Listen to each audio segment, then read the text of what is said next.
Hey there, and welcome to Wilkins World. Today we're going to talk about all that's transpired since the very first day, 8 days ago, that we broke ground. But first, let's talk a little bit about vlogging.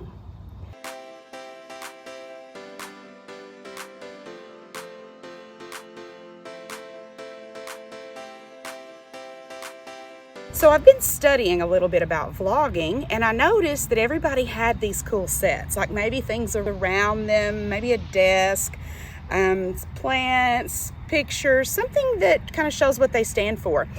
So I decided that I would try to come up with some cool set that really just expressed who I was.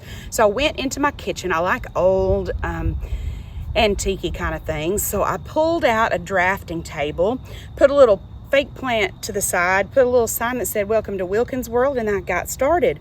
Well, as I began to speak, I sort of started talking like I was at a desk, and it was really just yucky.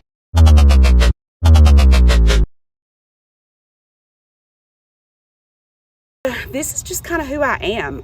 I had this idea of what this vlog might look like, and it's just not turning out to be that. It's turning out to be just me. I can only do me. And me is using a sawhorse to set my phone on, which falls all the time because the little handle that I've set it up against is uneven.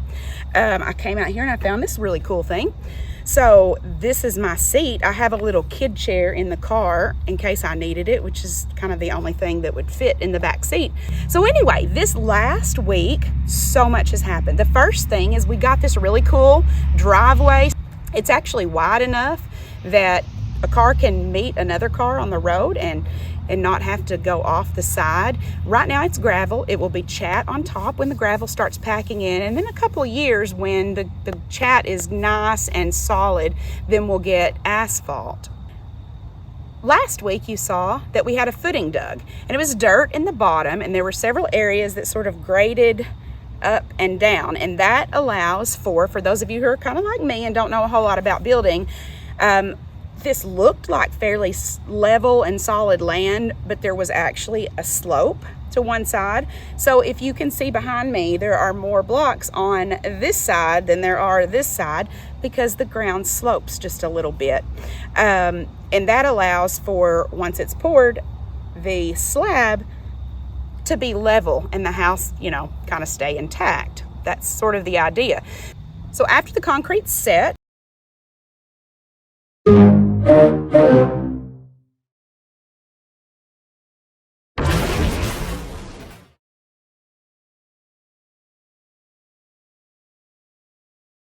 then people came in, and actually they just finished this today. People came in and laid blocks. The blocks will serve as that outside foundation so that sand can be poured in the middle.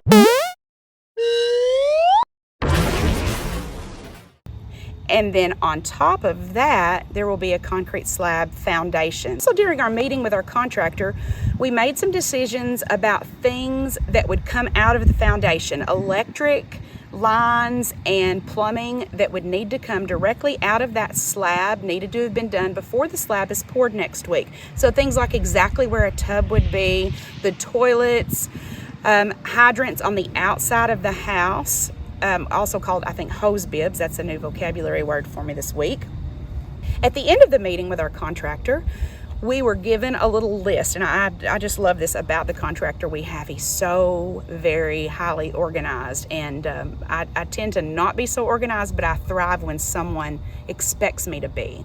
So we got a little list of the things that we need to do between now and the next meeting, and it's some pretty big stuff as far as decisions are concerned. We need to come up with the color of our brick and the siding. We have some siding accents and the gutters and all things metal on the house. It'll be exciting to do that because I think that's one of the more prominent things in a house is what does it look like on the exterior. So hopefully we'll be able to make that decision. We kind of know what we want, but we're going to have to get some exacts nailed down. So that's kind of what we'll be doing for our homework this week. I want to end here by showing you something that I've started that I hope turns out to be a really super neat project. There used to be a school bus at the front of our property. And a lot of people who have driven by kind of just know that this is the property where the school bus is. Well, the school bus has left an outline, a rectangular outline.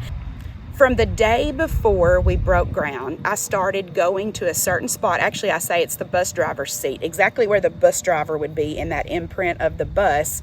And I would take a picture going forward to the house, and it gives me a really good view of everything that's under construction. And I've continued to do that every time even subtle changes occur. I'm taking pictures so that I can hopefully put these together in some sort of cinematic progression that shows the build of the house as it gradually goes. So guys, I'll see you next week, and hopefully I'll have even learned a thing or two about doing a blog.